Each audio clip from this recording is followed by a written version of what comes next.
Buckingham Palace, the royal standard is up. And as you can see, we've got some activity going on. Back to you guys.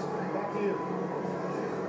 You are seeing now the Bentley leaving Clarence House with Prince William and Prince Harry aboard heading to Westminster Abbey. Prince William Arthur Philip Lewis of Wales, the man of the hour. This young man has been a fixture in the headlines and in the limelight ever since he was born. And there are the brothers in their military uniforms. And you can see that Prince William is wearing a red tunic. It's of the Irish Guards, of which he is a colonel, not his RAF uniform, which is interesting. There's a lovely story to this, Meredith. I'll tell it very quickly. The Irish Guards is an honorary appointment, and Jamie Lowther Pinkerton, who is, I suppose, the equivalent to William of Obama's chief of staff, his closest, most trusted aide, was an Irish Guard.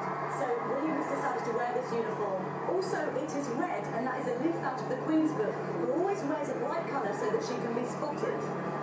It's a fantastic regiment. It was founded in 1916. It fought at the Somme and the Battle of Ypres, some of the most important battles of the Second World War, and it's also been serving in Afghanistan. William's 28 years old. That makes him slightly younger than the average British groom. His bride-to-be is 29 years old. Harry instead is wearing his Blues and Royals uniform, I understand, which actually Kate also regards as being sexy. If you remember, when he graduated from Sandhurst, he was wearing that uniform and she liked it a lot. People ask what makes a royal wedding special. Take a look at the sights that we're seeing as this Rolls-Royce, this Bentley comes down now and heads toward Westminster Abbey with all those Union flags Jacks flying along the side. And it's worth saying that the royal family has a tremendous link with military service. It always has been. William's grandfather, the Duke of Edinburgh, fought during the Second World War as a naval officer. His father, of course, was both in the RAF and the Royal Navy, and there he is proudly waving in a quite magnificent tunic, which, by the way, I learned yesterday, is made of 11 separate fabrics. So he will not be wanting for warmth today, I can tell you. Speaking of service, Williams made it clear that he would like to serve in Afghanistan if he could. So The motto of the Irish Guards is "Who shall separate us?", which I think is rather romantic, especially for a day like this. I think there might also be a political motive. The Queen is going to Ireland in May. It's not going to do them any harm that he is representing the Irish on this very special of days. No, we're getting kind of distant shots of William and Harry. Often when we see William, he is somewhat stoic. And yet Harry has said of his brother that what people don't realize is he really likes to let loose. That he's a lot more fun than people give him credit for being. Well, it's amazing, isn't it, that just 2 days before his wedding, he was pictured in Battersea Park playing football, or soccer as you call it, wearing his Aston Villa shirt, kicking it around, played for a good 90 minutes apparently, 80 to 90 minutes, got whacked a few times, got up, scored a goal, and here he is today. Through the arch of his words. that same day, Kate was busy with last-minute preparations for the wedding. I thought, boy, they are typical of any other couple. He's fooling around, she's getting a lot of the details done. That's a typically sexist comment. But it's true. It's true. It is. They're just going past the statue of the last Duke of Cambridge, in fact. A mile and a half from Clarence to the Abbey itself. This is now taking them much closer to Westminster Abbey. We're hoping that Ann Curry is standing in a place where she'll at least get to see the brothers go by. Ann, can you hear us? I can hear you. In fact, I think you can probably hear the church bells of Westminster Abbey pealing in anticipation of the prince's arrival. There's an excitement in the crowd. It's come up because people know something's about to happen. They've got their flags waving. There are 3 mounted men in uniform waiting to greet the prince, and also 2 men standing at attention at the ready in front of the main gate, expecting to greet the prince as his car pulls up. It's not here yet, Matt. All right, Ann, thank you very much.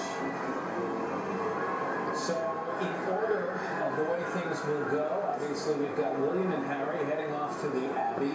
The way this will work out in the end, Andrew, Martin, and Camilla, is that Kate will obviously be the last person to arrive at the Abbey, and just before Kate Middleton or Catherine will be the Queen.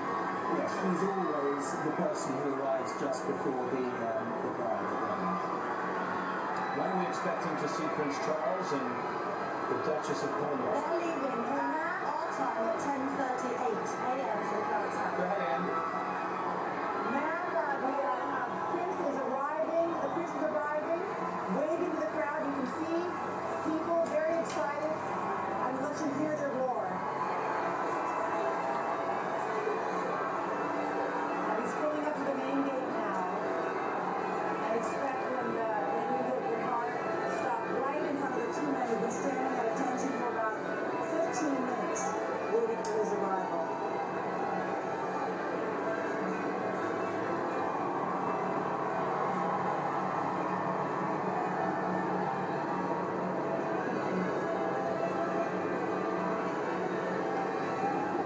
Notice, Matt, that there was not a handshake there, just a salute to his fellow officer. And again, Harry, although he extends the hand of friendship. Look at these two standing together. I've thought so many times over the last dozen or so years how lucky they are to have each other. And Matt, you spoke to them personally. You interviewed them both in detail. And they talk about that bond. They don't know what they would have done without each other, especially after the death of their mom as they now enter the Abbey. The bells ringing, as Anne just mentioned a moment ago. Will there be any recognition of their entrance into the Abbey by the people inside, or will it be a quiet? I think people will be stretching their necks imminently looking for him. I don't know if there's going to be a signal, but there he is being taken in by one of the vergers of Westminster Abbey, introduced to the clergy. He looks a touch nervous. He does, Well, doesn't he should be, right? He should be, although he's doing his royal duty very well here, the handshaking, keeping a smile on his face. But he is, at the end of the day, although royal, just another groom-to-be, trying to keep control of his jitters. At the time of Diana's death, he asked for her watch, the Cartier watch. His brother asked for it to bring the engagement ring. But then when it came time to propose to Catherine, he went to Harry and he said, "May I have the ring?" And Harry, being the good brother that he is, said, "You take it." I'm sure Diana would have been very pleased that he did that. I think she would love to know that the ring and the legacy of the ring is being continued with her eldest son. You'll see he's wearing the sash of the Order of the Garter, but also the RAF wings. He's a qualified pilot, of course. He's also wearing a single medal, whereas Harry, because he's fought in Afghanistan, is wearing two medals. And for the next 2 years, he will continue with his piloting for the RAF in Wales. He will. And I think that it's interesting because William is teased by Harry relentlessly about two things. One is the fact that Harry won medals for service in Afghanistan, and the other is because he has so much more hair than his brother. I'm sure that'll come up in the speech later. Both are sporting a bit of hat head right now. You may want to rethink this the next time, but there won't be a next time. Didn't mean to say that. Absolutely not. And all joking aside, they know there won't be a next time. There's a lot of pressure on this couple, for sure. But Meredith, I'm sure there won't be. People who are close to them say they are deeply and madly in love. They've had nearly a decade now to get to know each other, to become friends first as well as lovers. And they met, of course, at St Andrews when they were just friends, a few doors down at St Sally's Hall. And I think that stood them in great stead. For Kate particularly, she has been able to get used to royal life. And that is so important. If you imagine Diana, 19, didn't really know Charles very well, totally different circumstances. We also just saw them walking past some empty areas, and those are the choir stalls. You can see the very throne and altar of the Abbey now. They're right at the front.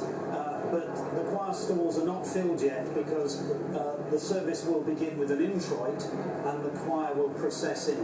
So that